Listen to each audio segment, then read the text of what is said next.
For my thoughts on all the latest happenings in the NFL in a completely relaxed, unscripted format, be sure to check out my channel, JG9 News.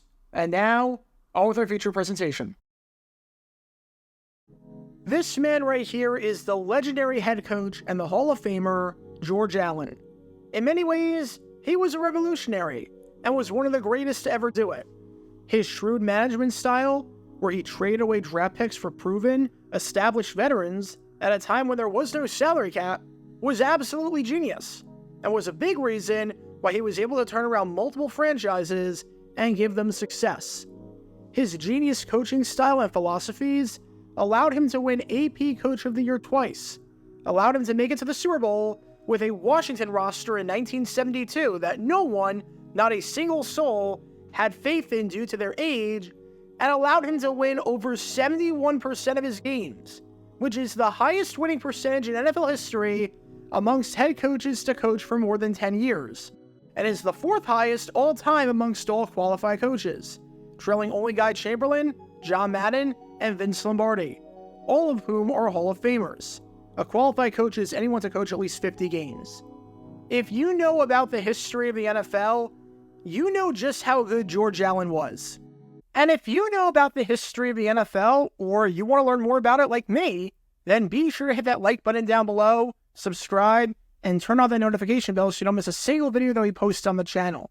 We are so close to hitting 60,000 subscribers, so your support in helping us reach that goal would be greatly appreciated. Thanks in advance for your support. However, even though George Allen was a revolutionary and was a mastermind of a head coach, as anyone will tell you, he was also quite the character. Just how much of a character was Allen? He worked the players so hard upon being named the head coach of the Los Angeles Rams for a second time in 1978 that he was fired before even coaching a single regular season game, as he was fired midway through the preseason. He employed spies out of fear that other teams were trying to watch his practices. Heck, while with Washington, he treated a loss against the Buffalo Bills in 1972 during the final week of the season as though it was the loss of his child, even though the game literally meant nothing, seeing as Washington had already clinched the division. You can learn more about that bizarre incident by clicking the card in the upper right corner. And in another bizarre moment of George Allen's brilliant yet bizarre career, you had an incident during a 1969 game against the Detroit Lions, where Allen accused the press of lying about everything, and accused the press of completely making things up, even though, well, we'll get to that in just a bit. Because this is the story behind one of the craziest moments of George Allen's career, the feud between the national media and the Rams, and one of the craziest controversies of the 1969 Los Angeles Rams season. Before I talk about the actual controversy in question and the game at hand, we need some context to understand the starting quarterback for the Rams for the entire season. This man right here, none other than the late great Roman Gabriel. This is not the first time I've talked about Gabriel in a video, as if you want to learn more about his illustrious career as one of the best quarterbacks in football, click the card in the upper right corner. Gabriel had a great career in pro football. He played 16 seasons, he made it to 4 Pro Bowls, and he threw over 200 touchdown passes, making him one of just 9 quarterbacks to ever do that at the time of his retirement in 1976. There's a reason why some think that Gabriel should be in the Hall of Fame. However, of all the seasons that Gabriel played in, this season right here, the 1969 season, was by far his best. In 1969, Gabriel was a man on a mission, and was making the Los Angeles Rams one of the favorites to win the Super Bowl, because there was no one in football better than he was. During the 1969 season, Gabriel threw 24 touchdown passes, which was the most in football, and he only threw 7 interceptions. Having a touchdown-interception ratio of 7-2 is really good by today's standards. By the standards of 1969, when quarterbacks routinely threw more interceptions than touchdowns, that was immaculate. For his efforts, not only was Gabriel named a Pro Bowler for the 3rd straight season, and not only was he named an AP First Team All-Pro for the first time in his career, but he was named the MVP of the league in convincing fashion. And it's not hard to see why he was so well regarded, because the team went where he went. Gabriel was playing lights out, and as a result, the Rams were playing lights out. Through the first 12 weeks of the season, thanks to Gabriel's heroics, the Rams found themselves sitting pretty with an 11-1 record. Entering the May game in our story, the Week 13 battle against the Detroit Lions, the Rams were one of the best teams in football, boasting the third best offense in the NFL, the fourth best defense in the NFL, the third best point differential in the NFL, and the best record in the NFL, alongside the Minnesota Vikings. In fact, they were so convincing that with 2 games to go, they had absolutely nothing to play for. Back in 1969, the playoff format was incredibly wonky for 2 reasons in particular. Number 1, you had to win your division to make it in. There was no wild card, so if you didn't finish in first, you essentially finished in last. Once the Rams clinched the Coastal Division, seeing as they had a 4-game cushion on the 7-4-1 Baltimore Colts with 2 games to play, they had nothing left to play for in that regard. And number 2, there were no seeds whatsoever. Every playoff matchup was predetermined, including the locations, so there was no incentive to play once you won your division. No matter what happened over the final 2 weeks of the season, the Rams would have to play the Minnesota Vikings, the winners of the Central Division, on the road in the divisional round of the playoffs. Whether the Rams finished 11-3 or 13-1, or any other combination in between, was irrelevant, and likewise for the Vikings. It was a horrible system that had many flaws, most notably what happened in 1972, when the undefeated Miami Dolphins had to go on the road to take on the Pittsburgh Steelers in the AFC Championship. But that was the hand that we were dealing with in 1969. So, with the Rams playing lights out entering their penultimate game against the Detroit Lions in Week 13, they truly had nothing to play for. They had already clinched the division. They lost their chance at an undefeated season and history after losing in Week 12 to the Minnesota Vikings, and they couldn't improve their seeding and play for home field advantage, since that was already predetermined. This meant that the number 1 goal for many teams in situations like this one was to avoid injury. You essentially treat these games just like preseason games, where your main goal might not necessarily be to win, but rather just to hope that everyone is unscathed for the games that matter in a few weeks. And that meant that with this man right here, Roman Gabriel, there were questions about whether he would get the start against the Lions or whether he would sit on the bench. Obviously, it had nothing to do with Gabriel's play. It was just a tactical decision to preserve your MVP quarterback for the playoffs and make sure that he's fully healthy, especially since the Detroit Lions had an amazing defense in 1969 that was second at the time in points allowed, only allowing 15 points per game, and only behind the vaunted Minnesota Vikings in that category. And this was especially true because Gabriel had a bruised knee in the game against the Vikings, so there was no need to take that chance whatsoever, considering the low stakes of the game. And George Allen decided that entering the Lions game, that Gabriel would not be starting. Instead, the man to get the start was this man right here, the backup quarterback, Carl Sweetan. Besides everything I mentioned about Gabriel and the Rams, and why this move made sense from that perspective, it also made sense to start Sweetan from a homecoming perspective. Sweetan got drafted by the Detroit Lions in 1965, and started 16 games for them from 1966 to 67, even getting some votes for AP Offensive Rookie of the Year in 1966. This was going to be Sweetan's first start of the year, and his first start in a Rams uniform, and a chance for Sweetan to show Detroit what they gave up and what they were missing out on.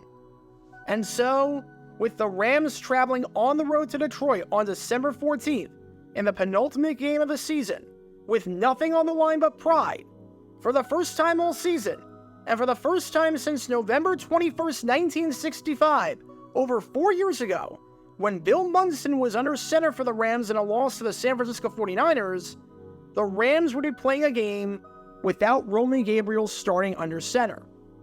As for how the game went, Well, as you're able to tell from these highlights, everything about this game for the Rams was ugly with a capital U. Again, this game meant absolutely nothing, but you never want to see a performance like this one, because when all was said and done, the Lions obliterated the Rams, shutting them out by a final score of 28-0.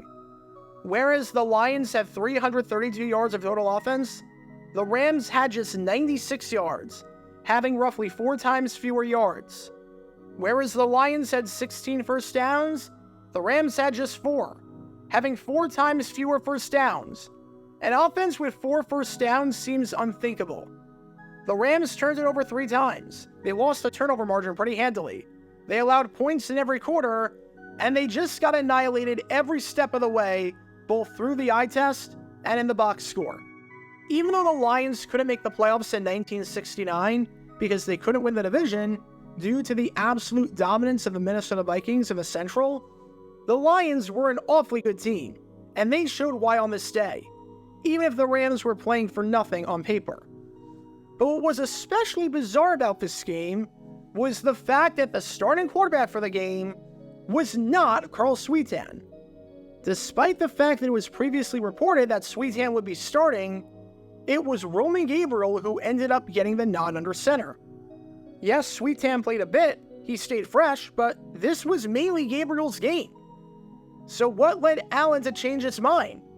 Why on earth, in this meaningless game right here after Roman Gabriel was injured last week, would George Allen decide to play Gabriel after saying that he was going to play Sweetan?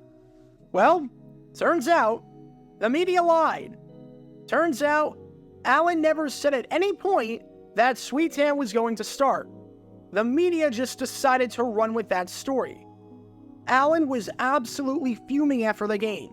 Not necessarily at the embarrassing loss, because again, it didn't matter, but at the media for picking up a completely untrue story and making stuff up. Said Allen, "I never said I was going to start him." A Los Angeles newspaper man wrote that, and that's how it got circulated. Roman Gabriel had a 58-game streak going, and that's why he started. In other words, Gabriel was always going to get the nod. Starting Sweetan was never an option, and Allen had no idea during this game right here why on earth the media across the country picked it up, and why some random writer in LA would write that. And yeah, that is kind of crazy. That is absolutely crazy that the media would just make up a report like that without having any basis to believe whatsoever that Carl Sweetan would start the game over Roman Gabriel. It's yet another reminder to check your facts and verify your sources before putting something in print, because the media is supposed to be trustworthy, and for them to lie about this is embarrassing and destroys the profession's credibility. It's just shameful in so many ways. I don't know where on earth they would get that report from. Except for the fact that this was the craziest and dumbest case of gaslighting I've ever seen. Because I have a pretty good idea as to where, during this game right here, the media got the impression that Carl Sweetan would start over Roman Gabriel. That's right, they got it from George freaking Allen himself. Said Allen leading up to the game, "We'll start Carl and play it by ear from there." Gee, I wonder what the heck that's supposed to mean. Unless Roman Gabriel legally changed his name to Carl without the media knowing it, it seems pretty clear-cut and dry that Sweetan is supposed to get the start. And if that wasn't enough, Allen even explained the rationale behind his decision, saying, "One of the rewards of clinching your division early is the fact that you can rest some of your regulars. If I don't do it on Sunday for the Lions game, I may regret it." So let me get this straight. Allen met with the press leading up to the game, saying that Sweetan was going to start, then explained why Sweetan was going to start, seeing as Gabriel needed a rest and they had nothing to play for. And then he got upset when the media reported that Sweetan was going to start the game under center, and he said that the report was erroneous? I'm sorry, what? Dude, you literally said it. You literally freaking said it yourself. If I'm a teacher and I tell my students that the test is being moved from Wednesday to Thursday, and I explain that the reason behind it is because there's an assembly taking place on Wednesday that will cut into that time, and then I give the test on Wednesday, my students complain because they thought it was Thursday, and I scold my students for thinking that, saying I never said that, then I'm a horrible teacher and a horrible person. George Allen genuinely decided to gaslight everyone here by criticizing the media for running a report that Carl Sweetan would start over Rams and Gabriel, even though the source was literally George Allen himself firsthand. Literally us, the Blue Jays. Literally me, George Allen. It's okay to change your mind. No one is suggesting otherwise. It's okay to say that Sweetan is starting and then decide to start Gabriel, either because of something that happened during the week or just for tactical reasons to catch the Lions off guard in preparing for one quarterback and not the other. Maybe you say this now, but then Gabriel's health is better than you thought, so you start Gabriel and go from there. Totally fine. But to then criticize the media for running with the report that you literally created, to criticize the media for running with something that the primary source said was going to happen? Come on, just come on. As for what happened after the game between these two teams behind me right here, that incident with George Allen was a pretty good omen for how the rest of the season for the Rams would go, as they really struggled down the stretch. After losing 2 straight, losing to the Vikings in Week 12 and the Lions in Week 13, they lost 13-7 to the Baltimore Colts in Week 14, ending the regular season and entering the postseason on a 3-game losing streak. And then their struggles will continue as they lost to the Minnesota Vikings. So even though it was a solid season for the Rams to start off, as they made it to the playoffs for just the second time in the last 14 seasons, it ended on a pretty sour note. I'm sure the media was absolutely thrilled that the Rams were eliminated from the playoffs, and they didn't have to listen to George Allen gaslight them for 3 more weeks about things that he personally said. As a side note, this is not the first time that I've done a video about a bizarre controversy involving the 1969 Los Angeles Rams, as if you want to learn more about their game against the Philadelphia Eagles earlier in the season, you can do so by clicking the card in the upper right corner. Like I said at the top of the video, George Allen was an absolutely brilliant head coach, a brilliant manager, and a brilliant technician of the sport. But he was also a character in more ways than one. And this forgotten incident from 1969, more than half a century ago, definitely highlights that. Criticizing the media for publishing a false report and for lying about the news? Totally fine, provided that it's warranted. And in this case, considering the fact that you literally said something that the media reported on, it's absolutely not. Your words have meaning. As a word to anyone, if you say you're going to do something, and then you don't do it, you don't get to criticize people for believing that you're going to do it. You don't get to put the press on blast for reporting on something when they go to the primary source, and the primary source himself says he's going to do it. And for some reason, George Allen decided to do that here, and it backfired on him in a big way. Because when it came to Allen's decision to start Rams and Gabriel over Carl Sweetan, it was anything but sweet. Get your official Jaguar Gear 9 merchandise by going to jj9shop.com, and be sure to like and subscribe, as it really helps the channel out a lot. Join me every Wednesday night where we'll play NFL Trivia for cash prizes at 9 p.m. Eastern over on Twitch. To learn more about the history of college football, subscribe to Jaguar Gator 8. To learn more about the history of Major League Baseball, subscribe to Jaguar Gator 7. Also, special thanks to all of our Patreon supporters for helping out the channel. Your support is greatly appreciated. See how you can become a patron and request future video topics in the description below.